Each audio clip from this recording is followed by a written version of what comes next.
আমার স্টাডি চ্যানেলের পক্ষ থেকে সবাইকে শুভেচ্ছা জানাই। আজ আমি প্রোনাউন বা সর্বনাম এইটি নিয়ে আলোচনা করব, এই টপিক নিয়ে আলোচনা করব।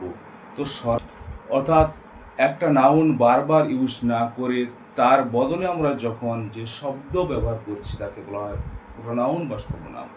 একটা নাউন আমরা বারবার ইউজ না করে, যেমন ধরো একটা উদাহরণ, Ram is a good boy. Ram is a good boy, Ram একটি ভালো ছেলে। এরপর আমরা লিখছি আই নো হিম, আমি তাকে জানি। আই নো হিম, আমি তাকে জানি। Ram is a good boy, Ram একটা নাউন। আই নো হিম, আমি তাকে জানি, অর্থাৎ আমি রামকে জানি। অর্থাৎ রামের বদলে আমরা যে শব্দটি বা যে পদটি ইউজ করলাম তাকে বলা হয় কি? প্রোনাউন বা সর্বনাম। প্রোনাউন বা সর্বনাম। প্রোনাউন বা সর্বনামকে মোট 9টি ভাগে ভাগ করা যায়, যার 1 নম্বর হলো পার্সোনাল প্রোনাউন বা ব্যক্তিবাচক সর্বনাম। পার্সোনাল নম্বরে আছে কি না পার্সোনাল প্রোনাউন বা ব্যক্তিবাচক সর্বনাম, যে সমস্ত সর্বনাম আমরা একটি ব্যক্তি বা একজন মানুষের নামের পরিবর্তে ইউজ করব বা একটি ব্যক্তির নামের বদলে ব্যবহার করব তাকে বলা হয় ব্যক্তিবাচক সর্বনাম বা personal pronoun. I, we, he, she, it, they ইত্যাদি। ওই যে I, we, he, she, it, they, এই সমস্ত সর্বনাম আমরা কোনো নাউনের পরিবর্তে ব্যবহার করি বা কোনো কিছু নামের বদলে ইউজ করি তাদেরকে বলা হয় পার্সোনাল প্রোনাউন। যেমন I, we, he, she, it, they ইত্যাদি। যেমন ধরো, I have a pet dog. I have a pet dog. I have a pet dog, আমার একটি পোষা কুকুর আছে। এখানে আইটা হচ্ছে personal pronoun. We went there, আমরা সেখানে গিয়েছিলাম। উইটা এখানে হচ্ছে কি না পার্সোনাল প্রোনাউন। এরপর আসছি আমরা পজেসিভ প্রোনাউন। পজেসিভ প্রোনাউন বা অধিকারবাচক সর্বনাম। 2 নম্বরে কি আসছে আমরা পজেসিভ প্রোনাউন,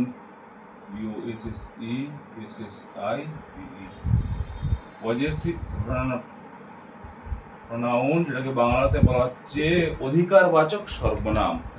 অর্থাৎ দিস পেন ইজ মাইন, এই কলমটি আমার।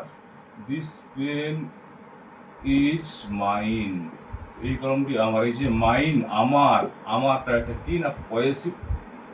এই যে mine, this pen is mine, এখানে মাইনটা কি? মাইন আমার। অর্থাৎ এই পেনটি আমার, এখানে এই পেনটির অধিকার হচ্ছে কার? না হচ্ছে আমার। তাই মাইনটাকে বলা হবে কি না পজেসিভ প্রোনাউন। এছাড়াও আছে that ball is yours. That ball is yours, ওই বলটি তোমার। এই যে ইয়োর্সটা কি? Possessive pronoun. এছাড়াও আছে theirs, theirs, theirs, mine, yours, ours, his, এছাড়াও কি আছে না his, ours, his, ours ইত্যাদি। এগুলো সব কি হবে? Possessive pronoun. ইটস, তাহলে কি বললাম? যে সমস্ত সর্বনামের দ্বারা কোনো বস্তুর প্রতি বা কোনো ব্যক্তির প্রতি অধিকার বোঝাবে সেই সমস্ত প্রোনাউনকে আমরা বলবো কি না পজেসিভ প্রোনাউন। যেমন ইয়োর্স, আওয়ার্স, ইটস, মাইন ইত্যাদি। প্রোনাউন যেটাকে বলা হচ্ছে নির্দেশাত্মক সর্বনাম। নির্দেশাত্মক সর্বনাম, ডেমনস্ট্রেটিভ প্রোনাউন বলতে কি বোঝায়? নির্দেশাত্মক সর্বনাম।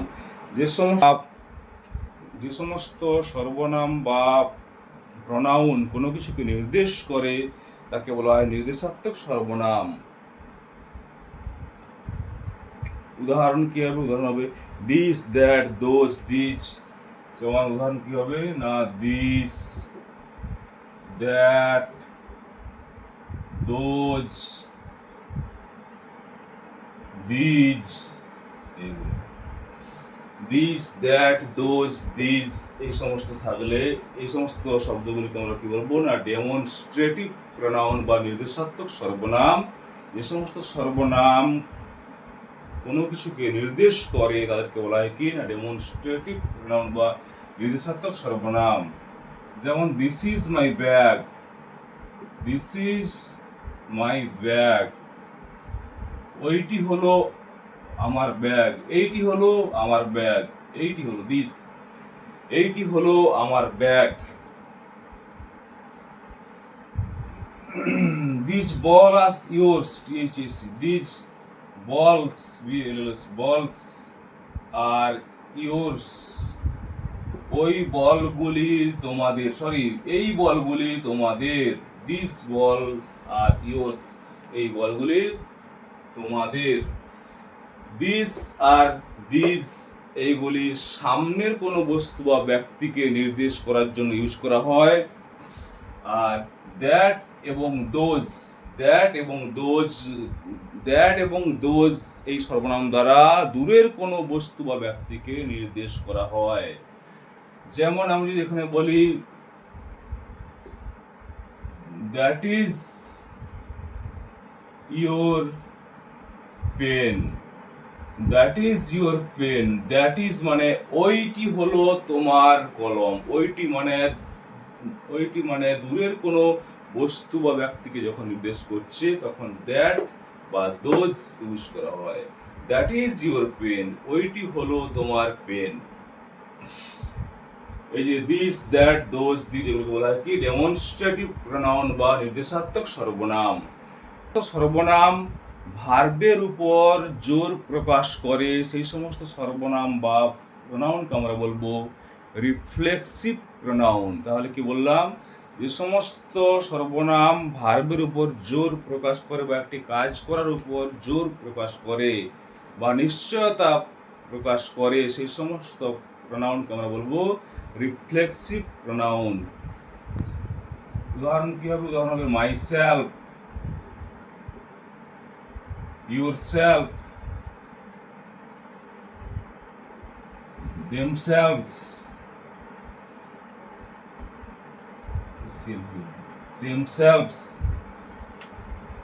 ourselves. এই যে myself, yourself, themselves, ourselves, এই সমস্ত প্রোনাউন বা সর্বনামকে আমরা বলবো কি না, রিফ্লেক্সিভ প্রোনাউন। উদাহরণ কি হবে? উদাহরণ হবে হি কিল্ড হিমসেলফ, সে নিজেকেই হত্যা করেছিল। আরো হি কিল্ড হিমসেলফ, সে নিজেকেই হত্যা করেছিল বা সে নিজেকেই মেরে ফেলেছিল। I did the work myself, I did the work myself, আমি নিজে কাজটি করেছিলাম। myself মানে নিজে।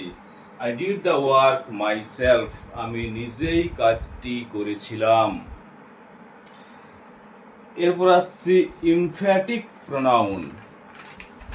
যে সমস্ত সর্বনাম বা প্রোনাউন দ্বারা ভার্ব বা ক্রিয়ার উপর অনেক বেশি পরিমাণ জোর প্রকাশ করা হয় তখন সাবজেক্টের পরেই মাইসেলফ, ইউরসেলফ, আওয়ারসেলফ বসে। সেই সমস্ত প্রোনাউনকে আমরা বলবো ইমফ্যাটিক প্রোনাউন। সেই সমস্ত প্রোনাউনকে আমরা বলবো ইমফ্যাটিক প্রোনাউন।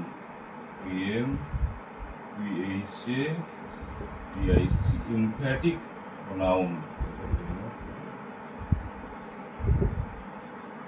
যেমন he himself,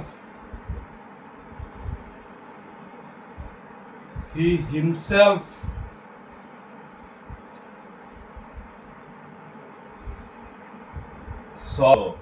solved the sum, সে নিজে করেছিল। সে নিজেই অঙ্কটি সমাধান করেছিল। হি হিমসেলফ সলভ দ্য সাম। সাবজেক্টের পরেই দেখো হিমসেলফ বসছে। আই মাইসেলফ, আমি নিজেই, I myself did the work, আমি নিজেই কাজটি করেছিলাম। যেমন সাবজেক্ট এরকম মাইসেলফ, হিমসেলফ, আওয়ারসেলফস, দেমসেলফস ইত্যাদি রিফ্লেক্টিভ প্রোনাউনগুলি বসছে, তখন সেই রিফ্লেক্সিভ প্রোনাউনগুলিকে আমরা বলছি কি না ইমফ্যাটিক প্রোনাউন। অর্থাৎ